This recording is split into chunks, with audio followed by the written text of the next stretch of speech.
লা হাওলা ওয়ালা কুওয়াতা ইল্লা বিল্লাহ। এই কালিমাটি হলো সাহায্য চাওয়ার উপরে ইখলাসের কালিমা। সাহায্য চাওয়ার উপরে ইখলাসের কালিমা। কিসের উপরে সাহায্য চাওয়া? আমার জীবনে যখন যা লাগবে, যত ইবাদত করতে হবে, সেসবের উপরে আল্লাহ তাআলা সাহায্য চাওয়া। যত গুনাহ ছেড়ে দিতে হবে, সেসব ছেড়ে দেওয়ার জন্য আল্লাহ তাআলা সাহায্য চাওয়া। কি বুঝলেন? লা হাওলা ওয়ালা কুওয়াতা ইল্লা বিল্লাহ। আমার যত ইবাদত করতে হবে, বলেন আমার যত ইবাদত কি করতে হবে, সেসবের উপরে আল্লাহ তাআলা সাহায্য চাওয়া। যত গুনাহ ছেড়ে দিতে হবে, সেসব ছেড়ে দেওয়ার জন্য আল্লাহ তাআলা সাহায্য চাওয়া। আল্লাহ তাআলা সাহায্য ছাড়া আমি নামাজ পড়তে পারবো না। আল্লাহ তাআলা সাহায্য ছাড়া আমি গুনাহ থেকে বাঁচতে পারবো না। আল্লাহ তাআলা সাহায্য ছাড়া নামাজ পড়তে, আল্লাহ তাআলা সাহায্য ছাড়া গুনাহ থেকে বাঁচতে পারবো না। তাহলে আল্লাহ তাআলা সাহায্য চাওয়ার কালেমা কি? লা হাওলা ওয়ালা কুওয়াতা ইল্লা বিল্লাহ। দেখেন দেখেন দেখেন, দুনিয়াতে আমার যত কিছু প্রয়োজন সব পুরো হওয়ার জন্য তার সাহায্য চাওয়া। আমার মওতের সময় যেন কালেমায়ে তয়্যিবা নসিব হয়ে যায়, এজন্য তার সাহায্য চাওয়া। লা হাওলা ওয়ালা কুওয়াতা ইল্লা বিল্লাহ। আমার বার্ধক্যে যা লাগবে তাও তার কাছে চাওয়া। আমার বার্ধক্যে বদসুরত হওয়া থেকে পানা চাওয়া। বার্ধক্যে যেন বদহজম না হয়ে যায় সেজন্য সাহায্য চাওয়া। বার্ধক্যে যেন বারবার পেশাব না হয় তার জন্য সাহায্য চাওয়া। বার্ধক্যে যেন বেশি বেশি বাতাস না চাপে সাহায্য চাওয়া। আমার বার্ধক্যে যেন নামাজ বসে পড়তে না হয় এই জন্য সাহায্য চাওয়া। দাঁড়িয়ে নামাজ পড়তে পারি তার জন্য সাহায্য চাওয়া। আমার লোকমা যেন আমি নিজেই তুলতে পারি, অন্য কেউ তুলে দিতে না হয়, এই জন্য লা হাওলা ওয়ালা কুওয়াতা ইল্লা বিল্লাহ। আমার যেন হাসপাতালে যাওয়া না লাগে, ডাক্তারের কাছে দৌড়াদৌড়ি করতে না হয়, এই জন্য লা হাওলা ওয়ালা কুওয়াতা ইল্লা বিল্লাহ। মসজিদে যেতে যেন কারো হাত ধরে যেতে না হয়, এই জন্য লা হাওলা ওয়ালা কুওয়াতা ইল্লা বিল্লাহ। বাথরুমে যেতে যেন কারো সাহায্য না লাগে, লা হাওলা ওয়ালা কুওয়াতা ইল্লা বিল্লাহ। গেঞ্জি খুলতেও পড়তে যেন কারো সাহায্য না লাগে, লা হাওলা ওয়ালা কুওয়াতা ইল্লা বিল্লাহ। সফরে বা ভ্রমণে যেন আমার গাড়ি নষ্ট না হয়ে যায়, এই জন্য লা হাওলা ওয়ালা কুওয়াতা ইল্লা বিল্লাহ। মওতের সময় যেন কালেমা পড়তে পড়তে ঈমান নসিব হয়, লা হাওলা ওয়ালা কুওয়াতা ইল্লা বিল্লাহ। সুবহানাল্লাহ। পড়েন 1000 বার। কি নাম আমিন ভাই কি বলছে? পড়েন 1000 বার।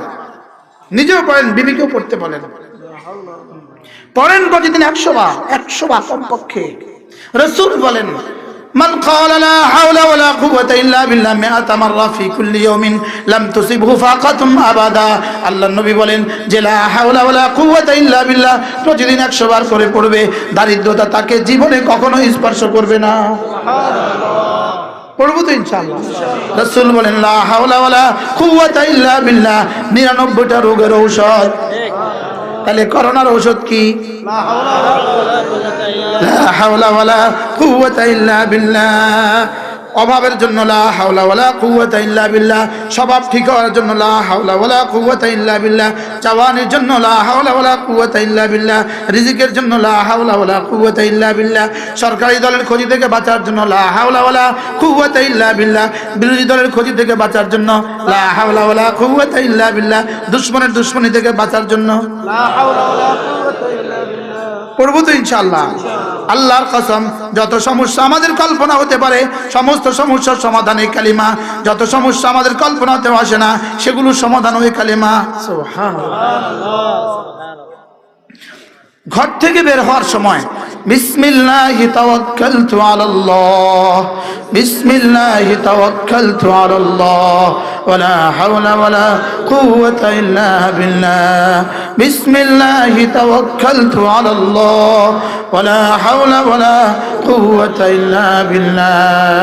এই দোয়া পড়ে যদি কেউ ঘর থেকে বের হয় তো আল্লাহ রাসূল বলেন সঙ্গে সঙ্গে আরশে আজিম থেকে এলান হয়, কুফিতা হুদিতা, যাও কথা দিলাম তুমি আর গুমরাহ হবে না, যাও কথা দিলাম আল্লাহ তাআলা তোমার জন্য যথেষ্ট হয়ে গেল। এটা বলার সঙ্গে সঙ্গে শয়তান তার ললাটের মাটি মারে আর বলে হ্যাঁ আমি তো তাকে আর কিছুই করতে পারবো না, যে যার ব্যাপারে আল্লাহ তাআলা এই ফয়সালা শুনিয়ে দিয়েছে। তাহলে কুফিতা হুদিতা, কুফিতার মধ্যে যেন আল্লাহ তাআলা বলেন এটা পড়ে বের হও, যাও কোনো জীবাণু আর তোমার ক্ষতি করবে না, যাও এটা পড়ে বের হও, করোনা তোমাকে পাবে না, এটা করে পড়ে বের হও, কোনো জিনে আর আলগা তোমারে পাবে না। কি ভাই পড়বো তো ইনশাআল্লাহ। আশ্চর্য কথা, একজন সাহাবী, এই সাহাবীর নাম হলো আউফ ইবনে মালিক, বলেন আউফ ইবনে মালিক। আউফ ইবনে মালিক, বাবার নাম হলো কি মালিক, সাহাবীর নাম কি আউফ ইবনে মালিক। আউফ ইবনে মালিক, ঠিক আছে, সম্ভাবনা গালেব। এই সাহাবী আউফকে দুশমন গ্রেফতার করে নিয়ে গেছে। দুশমন কি করে নিয়ে গেছে? কিডন্যাপ করছে। কি করছে?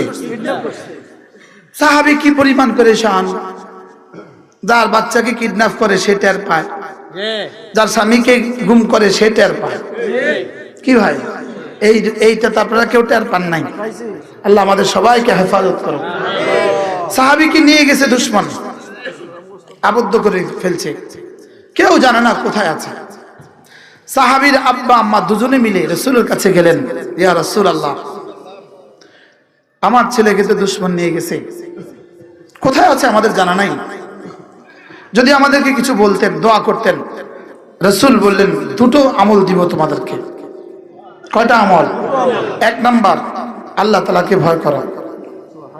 দুই নাম্বার, আল্লাহ তাআলার উপর ভরসা করা। সুবহানাল্লাহ। আর বাহিরের একটা আমল দিব, সেটা হলো বেশি বেশি লা হাওলা ওয়ালা কুওয়াতা ইল্লা বিল্লাহ পড়বা। সুবহানাল্লাহ। কি পড়বা? লা হাওলা ওয়ালা কুওয়াতা ইল্লা বিল্লাহ পড়বা। সাহাবীর আব্বা আম্মা দুজনে ঘরে গেলেন, মিয়া বিবি পরামর্শ করলেন, চলো আমরা আল্লাহকে ভয় করব, আমরা আল্লাহর উপর ভরসা করব এবং লা হাওলা ওয়ালা কুওয়াতা ইল্লা বিল্লাহ বেশি বেশি পড়ব। কয়বার পড়ছেন এটা আর কিতাবে নাই, কতবার পড়ছেন এটা আর কিতাবে নাই, কোন কাইফিয়তে পড়ছেন এটা তো কিতাবে নাই। 4 দিন পরে এক রাতে ঘরে আওয়াজ, আসসালামু আলাইকুম। আব্বা আমি আউফ, আরে আমি আউফ। সুবহানাল্লাহ। মা বলে আউফের গলা। সুবহানাল্লাহ। বাবা বলে হ্যাঁ আউফের গলা। দরজা খুললেন, দেখে আউফ হাজির। আউফ তুমি? আর দেখে যে পুরা উঠানে উট আর ঘোড়ায় ভরা। সুবহানাল্লাহ বলবেন, পুরো মাঠে পেছনে পেছনে কি শত শত উট আর ঘোড়া। জিজ্ঞেস করলেন, কি তোমার কি হয়েছে বলো? আব্বা আমাকে দুশমন উঠায় নিয়ে গেছে। দুশমন কোথায় নিয়েছে আমার জানা নাই। দুশমন এক ঘরে আমাকে আবদ্ধ করছে। দুশমন আমরা আবদ্ধ রাখা, প্রতিদিন দিনে রাতে দুশমন আমাকে এক ঘরে তালাবন্ধ করে ঘরে আবদ্ধ রাখা আমার পাহারাদারি করত। আজকে রাত্রে, এই রাতে হঠাৎ করে ভীষণ ঠান্ডা, পাহারাদাররা শীতের প্রকোপে ঠান্ডা অতিষ্ঠ হয়ে পাহারাদাররা তাদের ঘরে গিয়ে আশ্রয় নিছে। আশ্রয় নেওয়ার সঙ্গে সঙ্গে আল্লাহ তাআলা তাদের উপরে এমন ঘুম চাপায়া দিছে, আমি তাদের নাকের আওয়াজ শুনতে পেয়েছি। আমি ধীরে ধীরে বের হওয়ার কৌশল বের করলাম। আমি গেটে গেলাম, গেটে তারা নাই। আমি বের হয়ে গেলাম, তাদের সামনে দিয়ে হেঁটে আমি সামনে চলে আসলাম। আর আসতেছিলাম, মাঠে তাদের দুশমনের ওট আর ঘোড়াগুলো চড়ে বেড়াচ্ছিল। সব ঘোড়া আর ওটগুলো আমার পেছনে পেছনে ছুটছে। আমি ওগুলোকে হাঁকায় হাঁকায় আমিও নিয়ে আসলাম। আচ্ছা ঘরে উঠো, এগুলো আমরা ধরার বিষয় নাই, রাসূলের যে ফয়সালা হবে সে ফয়সালা সকালবেলা দেখা যাবে। এগুলোর ব্যাপারে আল্লাহ নবী কি বলে? সুবহানাল্লাহ বলেন। সকালবেলা গিয়ে বলেন, ইয়া রাসূলুল্লাহ আউফ তো হাজির। তাবিজ দিছে কয়টা? আল্লাহকে ভয় করবা, এরপরে কি আল্লাহর উপর ভরসা, এরপরে কি লা হাওলা ওয়ালা কুওয়াতা ইল্লা বিল্লাহ। বাহ! সাহাবী ঘরে গেলেন, আর রাসূল, এবার সাহাবী জিজ্ঞেস করলেন, ইয়া রাসূলুল্লাহ এই উট ঘোড়াগুলোর কি হবে? এগুলো আমার জন্য জায়েজ কিনা আগে সেটা ফতোয়া দেন। ফলা আইছে বালা, লেকিন এগুলোর কি হবে? সুবহানাল্লাহ। আচ্ছা সাহাবা একদম কি বুঝা বুঝছিল শরীয়ত, এগুলোর কি হবে? ছেলে তো পেয়ে গেছে, খুশির কথা, লেকিন এগুলোর মাসালা কি? রাসূল বলেন, এটা আমি একটু পরে বলবো, দেখি জিবরিল কি বলে। কি রাসূলকে কোনো প্রশ্ন জিজ্ঞেস করলে রাসূল উত্তর দিতেন না, জিবরিল অপেক্ষা করতেন জিবরিল কি বলে। এবার জিবরিল এসে হাজির। ওয়া মান ইয়াত্তাকিল্লাহ ومن يتق الله يجعل له مخرجا ويرزقه من حيث لا يحتسب ومن يتوكل على الله فهو حسبه إن الله بالغ أمره سبحان الله কি অবস্থা আল্লাহ তাআলা আয়াত পড়ালেন ওয়ামাইয়াত্তাকিল্লাহ ইয়াজআল লাহু মাখরাজা, যে আল্লাহকে ভয় করবে আল্লাহ তাআলা হার মুসিবতে তার জন্য রাস্তা খুলে দিবে। ওয়ারযুকহু মিন হাইথু লা ইয়াহতাসিব, এবং তাকে রিজিক দিবে যেখান থেকে ধারণাও হয় না এখান থেকে। সাহাবীকে বুঝিয়ে দিলেন, যাও তুমি তাকওয়া ইখতিয়ার করেছো, আল্লাহকে ভয় করেছো, এই জন্য ছেলের জন্য বের হওয়ার রাস্তা তিনি বের করে দিয়েছেন। আর এই জন্য মাঠের গরু আর ছাগল সব কাফেরদের গরু আর ছাগল সব তোমার জন্য রিজিক পৌঁছিয়ে দিয়েছে। এবার বলে ওয়ামাইয়াতাওয়াক্কাল আলাল্লাহ ফাহুয়া হাসবু, যেই আল্লাহর উপরে ভরসা করে আল্লাহ তার জন্য যথেষ্ট হয়। কথা তো দূর চলে গেছে। إنما المؤمنون الذين إذا ذكر الله وجلت قلوبهم وإذا تليت عليهم آياته زادتهم إيمانا وعلى ربهم يتوكلون। رب العالمين বলেন মুমিনকে, মুমিন তো তারা যাদের সামনে যখন আমার আলোচনা হয় এদের দিল ভয়ে বিহ্বল হয়। সুবহানাল্লাহ। এদের দিল ভয়ে ভয়ে গলে যায়, এদের দিল কি গলে যায়। আলহামদুলিল্লাহ আমাদের দিল এখন কিছুটা বিগলিত হচ্ছে না, কিছুটা কি হচ্ছে বলেন, গলে যাচ্ছে। দিল যেন ভিজে যাচ্ছে, দিলে যেন আল্লাহ তাআলা মহাব্বতের পানি উঠছে।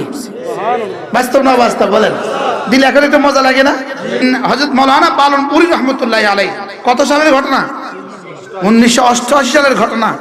নোয়াখালী জেলা জামে মসজিদে, আরে মার্কাজ মসজিদে, আবুল হোসেন সরকার সাহেবের মসজিদ মার্কাজ মসজিদে এক বয়ান করেছেন আজীব।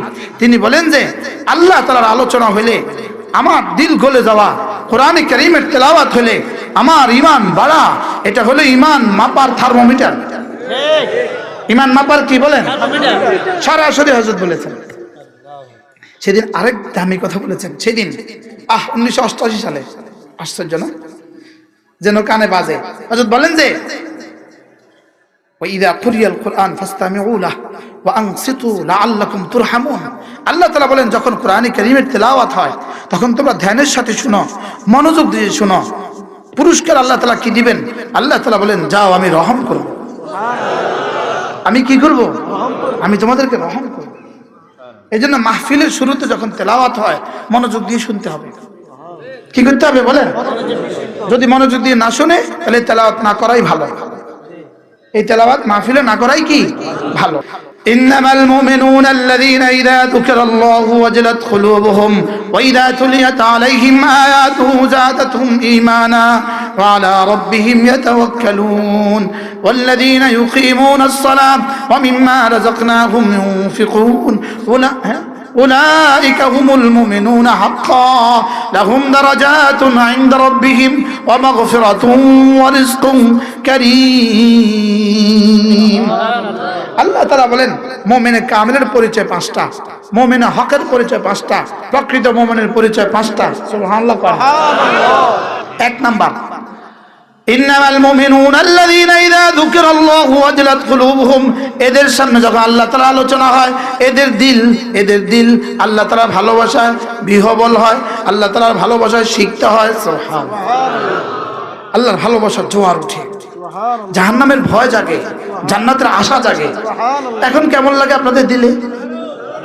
হ্যাঁ, প্রত্যেকের দিল যেন চাঙ্গা হয়ে গেছে, দিল যেন কি হয়ে গেছে বলেন? এ হলো 1 নম্বর সিফাত। 2 নম্বর ওয়াইদা তুলিয়াত আলাইহিম আয়াতুহু যাদাতুহুম ঈমানা, এদের সামনে যখন আমার কোরআন আলোচনা করা হয় এদের ঈমান যেন বাড়ে বাড়ে। আল্লাহ, এখন কি অবস্থা? ঈমান নড়ে চড়ে উঠছে। ঈমান কি হয়েছে বলেন? ঈমান নড়ে চড়ে উঠছে। আমরা বলি ঈমানের কাইফিয়ত বাড়ে, এটা মুস্তাকিল আলাদা বহাস। ঈমানের অবস্থান বাড়ে। ঈমানের কি বাড়ে? যেমন লাইটের মধ্যে যখন পাওয়ার বাড়াবো তো এটা আলো বাড়ে। লাইট নি বাড়ছে না আলো বাড়ছে? সুবহানাল্লাহ।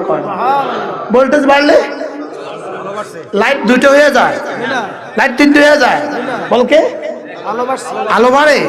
যাদাতহুম ঈমানা, ঈমানের পাওয়ার বাড়ে। ঈমানের কি বাড়ে?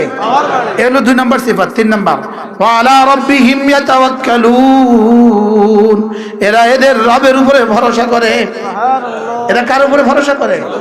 লা ইলাহা ইল্লাল্লাহ মুহাম্মাদুর রাসূলুল্লাহ। 70 বছর ইহুদি বললে তার গুনাহ যদি মাফ হয়, তাহলে 40 বছর